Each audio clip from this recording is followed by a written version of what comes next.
Baik, Assalamualaikum warahmatullahi wabarakatuh.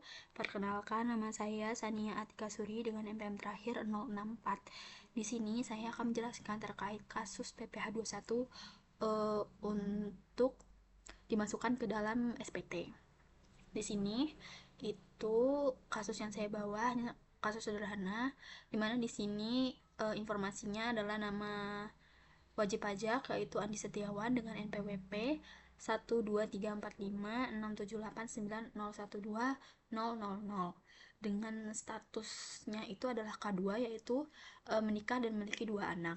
Kemudian jabatannya itu adalah staf keuangan dengan gaji pokok per bulan 10 juta dan tunjangan tetapnya 2 juta. Kemudian terdapat iuran pensiun itu 200.000 per bulan, ada BPJS kesehatan 200.000 per bulan dan BPJS ketenagakerjaan 100.000 per bulan. Kemudian di dalam 1 bulan gaji itu terdapat tunjangan hari raya atau THR. Kemudian di sini masa kerjanya di tahun pajak itu selama 12 bulan penuh. Kemudian ini adalah jawaban dari kasus tadi. Di sini kita menghitung TER-nya dulu ya, yaitu tarif efektif rasio. Di sini Andi Setiawan itu masuk ke dalam kategori TER B, yaitu K2. Nah, di sini kita hitung gaji pokoknya per bulannya 10 juta. Kemudian kalau kita hitung setahun jadinya 120 juta. Kemudian ini ada jaminan kesehatan 200.000 per bulan. Kalau setahun jadinya 2.400.000. Kemudian ada jaminan ketenagakerjaan yang tadi itu 100.000 per bulan.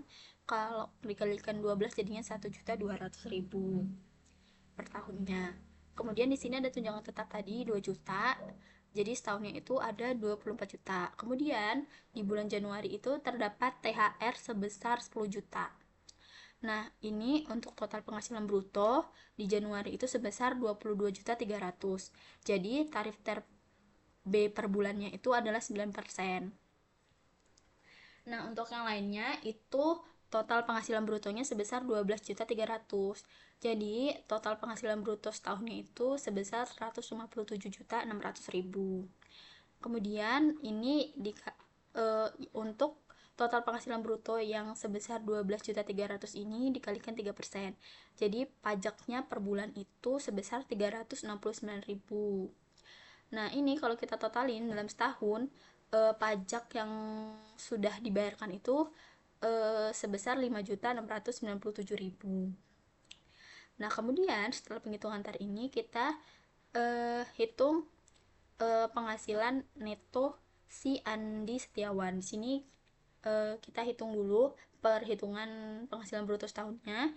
Tadi itu gaji pokok setahunnya 120 juta, tunjangan tetapnya 24 juta, THR-nya 10 juta, BPJS kesehatannya 2.400.000 dan BPJS ketenagakerjaannya 1.200.000. Ini semua di total menjadi 157.600.000. Kemudian di sini ada pengurangan biaya jabatan. Jadi biaya jabatan ini itu diambil dari 5% dari penghasilan bruto. Tapi karena ada batas maksimal, jadi kita ambil 6 juta saja. Kemudian di sini ada iuran pensiun sebesar 2.400.000. Jadi total pengurangannya itu adalah 8.400.000. Kemudian penghasilan netonya itu sama dengan 150.600.000 dikurangi dengan 8.400.000. Jadi penghasilan neto 1 tahunnya itu sebesar 149.200.000. Kemudian untuk menghitung pajaknya di sini kita kurangkan dulu dengan PTKP. Di sini penghasilan tidak kena pajaknya itu adalah statusnya adalah K2, yaitu menikah dan memiliki 2 anak. Di sini pengurangnya itu yang pertama 54 juta. Ini dari WP pribadi. Sebentar. Ditambah dengan status menikah atau istri sebesar 4.500.000 dan anak sebesar 9 juta. Ini anaknya ada 2. Jadi jumlah PTKP-nya itu sebesar 67.500.000. Kemudian penghasilan kena pajaknya jadinya 81.700.000. Kemudian terkena tarif pasal 17. Di sini itu kita ambil 60 juta dulu, kemudian dikalikan tarifnya yaitu 5%, jadinya sebesar 3 juta. Kemudian sisa dari pajaknya itu sebesar 21.700.000. Ini dikalikan tarif 15%, jadinya 3.255.000. Jadi total PPh 21 per tahunnya itu sebesar 6.255.000. Nah, ini terdapat selisih ya pada perhitungan tarnya. Nah, ini jadinya dia itu kurang bayar. Jadinya dia itu kurang bayar sebesar 558.000.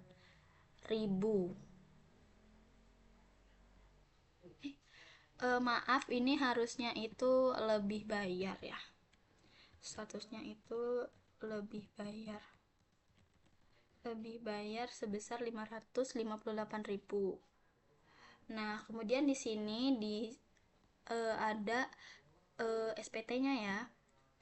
Ini SPT-nya sudah saya isi terlebih dahulu.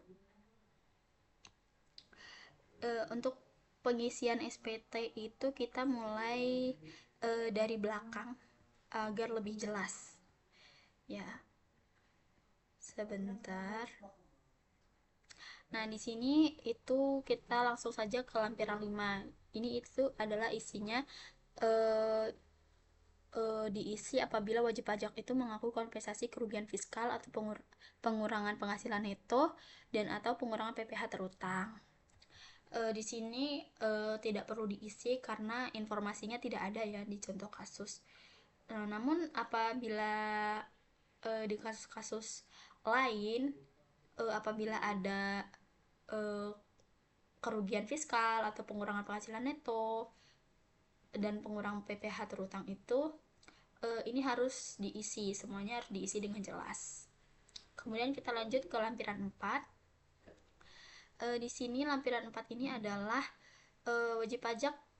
Lampiran ini diisi oleh wajib pajak yang berkewajiban membayar angsuran PPh pasal 25 dan atau wajib pajak dan status kewajiban wajib pajak yang pasangannya adalah pisah harta, PH atau memilih terpisah atau MT.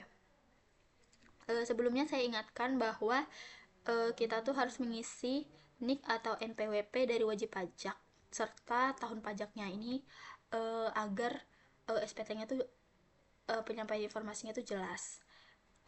Oke, kita langsung masuk saja ke perhitungan angsuran PPh pasal 25 tahun pajak berikutnya. Di sini yang pertama itu ada penghasilan neto. Tadi kan kita sudah carikan penghasilan netonya berapa. Itu di sini penghasilan netonya sebesar 149.200.000. Kemudian di sini yang kedua ada kompensasi kerugian tahun pajak berikutnya. Kalau tidak ada dikosongkan, kalau ada diisi. Kemudian zakat atau sumbangan keagamaan yang bersifat wajib. Tadi di kasusnya tidak ada, jadi tidak kita masukkan. Kemudian yang jumlah penghasilan neto itu 1 dikurang 2 dikurang 3. Karena tidak ada, jadi hasilnya tetap 149.200.000. Kemudian di sini ada pengurangan, yaitu penghasilan tidak kena pajak tadi. Ya, tadi kan statusnya K2, jadi total penghasilan tidak kena pajak atau PTKP-nya sebesar 67.500. Jadi PKP-nya sebesar 81.700 ini penghasilan kena pajak. Nah, kemudian di sini ada PPh terutang. Nah, PPh terutangnya itu tadi yang sudah kita bayar sebesar 6.255.000. Seperti itu. Nah, ini kebalik. Ini harusnya 5.697. Ini 0 karena nanti di awal itu tidak ada kredit pajak. Saya mengisinya seperti itu. Nah, di sini pengurang PPh terutangnya itu sebesar 5.697. Jadi PPh yang harus dibayar itu sebesar 558.000. Kemudian untuk angsuran PPh pasal 25 tahun pajak berikutnya, itu caranya 1 dibagi 12 bulan dikalikan dengan 558.000 ini. Nah, kemudian untuk yang bawah ini itu apabila wajib pajak itu memilih untuk pisah harta atau memilih terpisah hartanya kepada istri atau suaminya. Tapi dalam kasus ini si suami itu si Andi ini istrinya tuh tidak bekerja, jadi tidak ada perhitungan PHMT-nya ini. Nah, ini kalau ada perhitungan PHMT ini wajib diisi ya, wajib diisi. Kemudian selanjutnya itu ada lampiran 3D. Lampiran ini diisi oleh wajib pajak yang membebankan biaya entertainment, biaya promosi dan penjualan, serta penggantian atau imbalan dalam bentuk natura dan atau kenikmatan. Nah, di sini itu dia tidak ada ya di contoh kasusnya, jadi kita kosongkan saja. Next, ke lampiran 3C. Ini isinya adalah wajib pajak yang membebankan biaya penyusutan dan amortisasi. Di contoh kasus tadi saya tidak masukkan harta ya, tapi kalau misalnya ada kasus lain dan itu ada hartanya, kalian harus mengelompokkan harta-harta tersebut dari kelompok 1, kelompok 2, kelompok 3 itu sesuai dengan jenis harta-hartanya gitu ya teman-teman. Next, kita ke lampiran 3B. Ini itu adalah lampiran yang diisi oleh wajib pajak yang berkewajiban melaporkan rincian rekapitulasi penghasilan bruto. Ini itu juga kosong, tidak perlu diisi karena tidak ada informasinya juga di contoh kasusnya.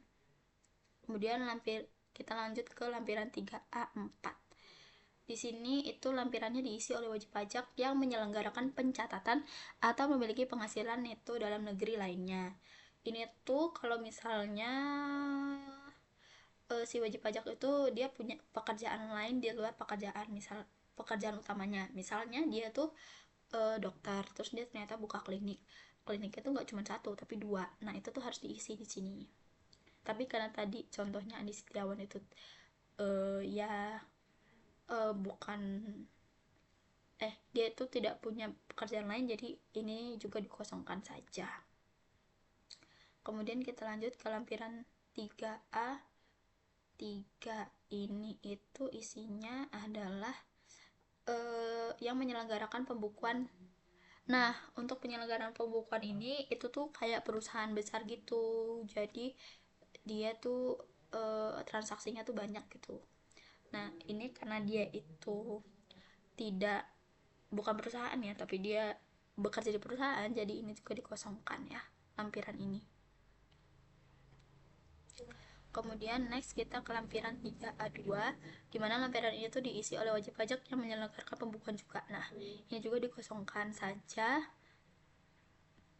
Kemudian lanjut ke lampiran 3A1. Di sini itu lampirannya diisi oleh wajib pajak yang menyelenggarakan pembukuan juga.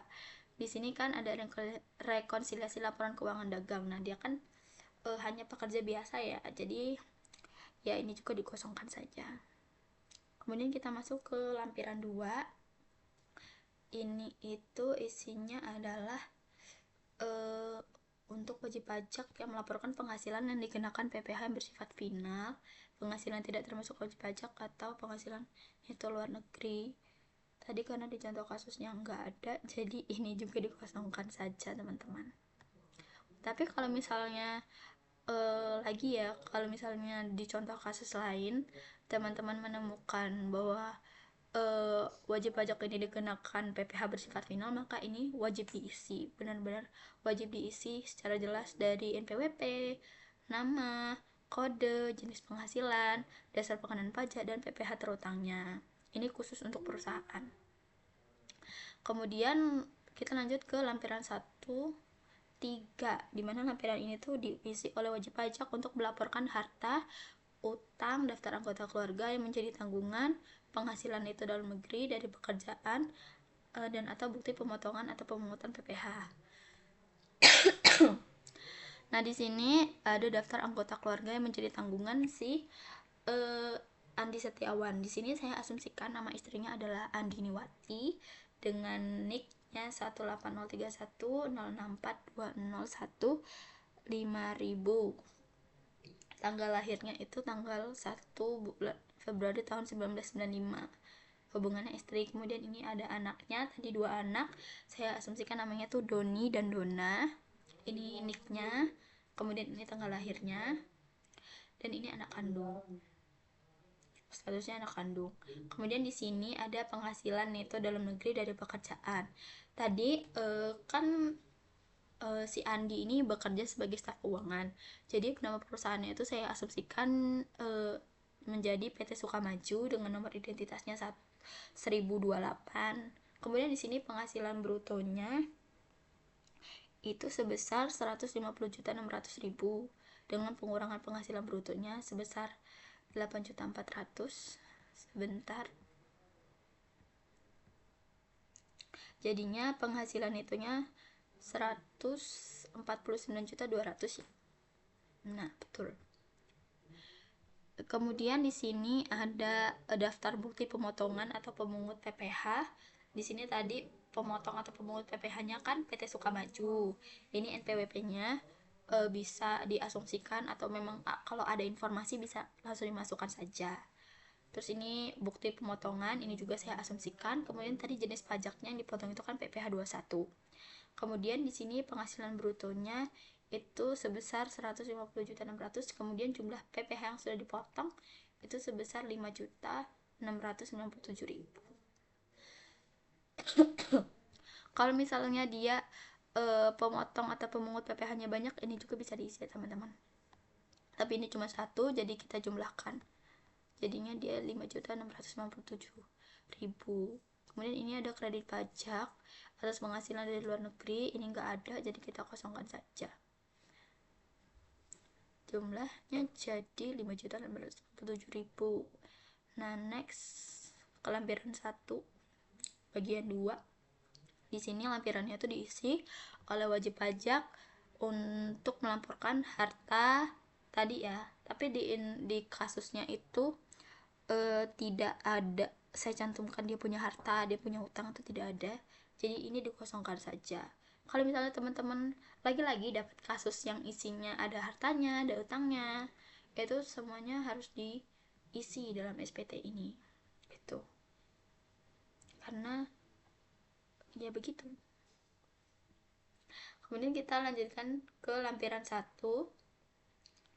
Ini tuh juga sama tadi kayak SPT sebelumnya. Ini ada melaporkan harta, piutang dan utang dan lain sebagainya. Tapi tadi di kasus yang saya bawa kali ini itu tidak ada, hanya kasus sederhana. Jadi ini kita kosongkan juga. Kemudian kita masuk ke SPT Induk OP2. Di sini ini harusnya kita ngitung dari Induk OP1 ya. Kita langsung aja ke Induk OP1. Di sini banyak informasi yang harus diisi. Yang pertama, ini tahun pajaknya, bagian tahun pajaknya tuh 2025, kita asumsikan saja. Periodenya tuh mulai dari tanggal 1 bulan Desember sampai tanggal 31 bulan Desember. Kemudian ini statusnya normal, kalau pembetulan tinggal disilang aja. Terus ini sumber penghasilan itu dari pekerjaan, dan metodenya tuh pencatatan ya, karena dia kan hanya bekerja gitu di suatu perusahaan. Terus di sini NPWP-nya tadi saya asumsikan jadi 1234569012000. Namanya tadi itu Andi Setiawan. Jenis ID-nya KTP, nomor ID-nya ini saya asumsikan 2222. Sekian. Kemudian nomor teleponnya juga saya asumsikan jadi 08 12 2345 67 89.